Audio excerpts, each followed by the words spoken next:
Once you find out who is your inactive subscribers and possibly the type of subscriber who simply takes advantage of you, then how can you prevent them from getting onto your list in the future? There is a way, and that is with blacklist lists. Now, suppression lists are slightly different, and I'm going to explain to you the difference in just a minute and how you can utilize them to protect yourself and your future email reputation.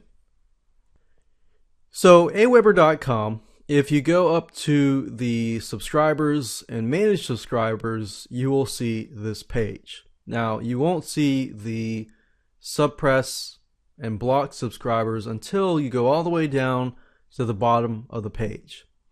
Now, as you can see, they have three different options. You can do a bulk unsubscribe from all of your lists. You can suppress subscribers, which is actually very different than blacklisting, and I'll explain in just a minute. And then you have the ability to blacklist or block subscribers from signing up to your lists. Now, blacklisting is something that you don't do until you've really tried hard to build a relationship with those specific leads. Not everyone who unsubscribes from your list is bad, and I want to make that clear. Someone might unsubscribe from your list because they're already on your other list. So you have to do your due diligence. You have to make sure that you've done everything you have tried to do. You've found that, okay, they're not the type of person that abuses the system. If that's the case, don't add them to your blacklist. They could be a potential customer. But you have the people that abuse the system. If you find that somebody has abused the system, they are the types of people who refund for no reason, just refund and get the free product, then you may want to blacklist them. Because when you block subscribers, you block them from ever signing up onto your list. Now, of course, they could use a different email address, and that could happen. So there really isn't a way to 100% block anyone.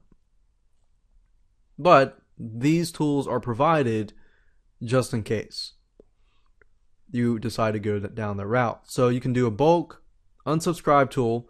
Suppressing basically just prevents a list of subscribers from receiving broadcasts, which are kind of like email broadcasts, the one-time emails that you send out to your list.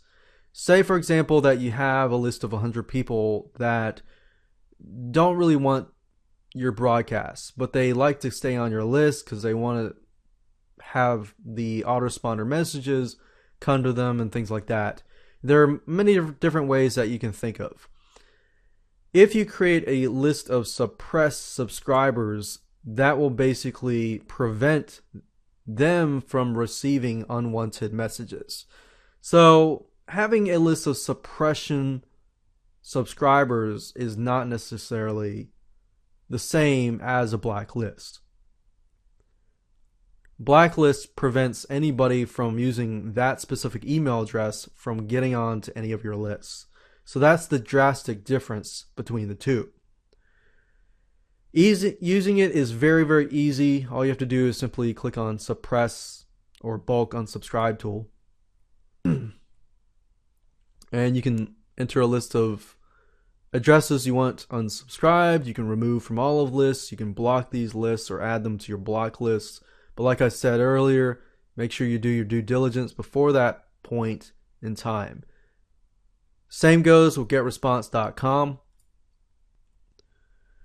If you go to the contacts and go to blacklist, you'll get this page, or you can go to suppression lists as well. Blacklist, it says here you can enter the addresses that you want to blacklist. Adding these to your global area here will prevent anyone from signing up onto your GetResponse lists as long as they're in this account.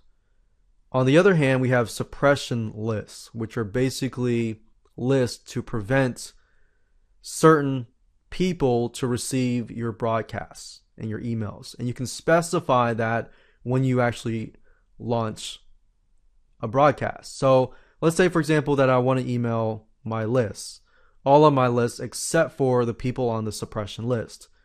Well, GetResponse will basically allow me to see the suppression lists. So in a way, you can actually segment and create segmentation for suppression lists and then prevent certain people from actually receiving those emails.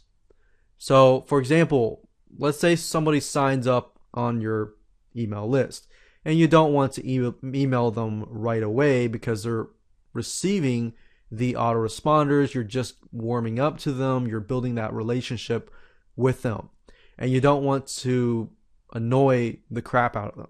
So what you do is you can create a suppression list to prevent that. So that's what the difference is between the suppression list and the blacklist. The blacklist is a little more harsher, but it's something you only use as a last resort if somebody you notice simply subscribes, doesn't read any of the emails, unsubscribes, and does it on a consistent basis, and basically abusing the system. So that's the difference between suppression lists and blacklists. Use it wisely. If you do it well, if it's done well, you can actually increase your conversions by focusing on the quality subscribers versus the quantity of subscribers. And that's it.